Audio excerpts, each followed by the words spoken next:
So what's up, everyone, and happy Monday. Listen, you guys, it is a brand new week to do some brand new things, to get somewhere this week that you did not get last week. So are y'all ready to get into this message? And as always, let's get right so that we do not get left behind. So I want to ask you, what are your gifts? What are your talents, and are you using them? Your gifts and your talents is what came from God. So think about it.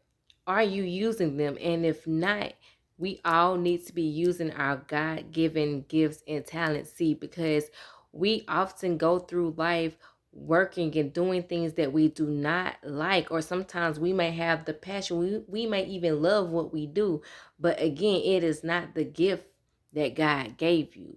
We all should be operating in the gifts that God gave us. Why? Because this is what will allow us to really live that abundant, prosperous life. Why? Because your gifts will make room for you.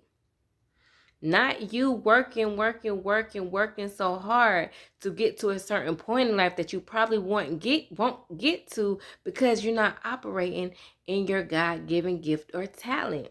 See, when you start operating in your God-given gift and talent, you will start to receive abundance in ways that you didn't expect. Because again, your gifts make room for you, and your gift will set you before kings.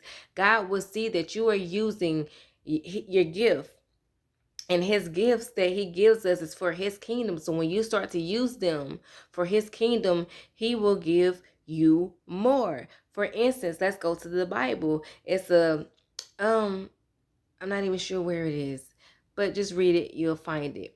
It was a story in the Bible where God gave one man one talent. He gave another man two talents, and he gave the third man 5 talents. So the man with the 5 talents went and doubled his talents, right?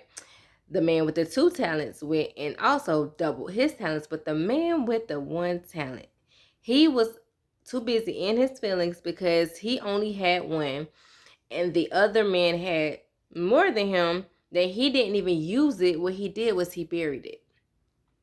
So whenever they came back to report to God, and God seen that the 2 men with the 2 and the 5 talents doubled their talents, he blessed them with more. He said, well done, thou good and faithful servant.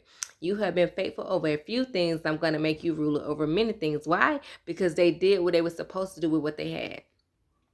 And the same goes for the person who had the 1 talent, but because he had 1 talent and because he was too busy worrying about other people and what they had, that he did nothing of what he had.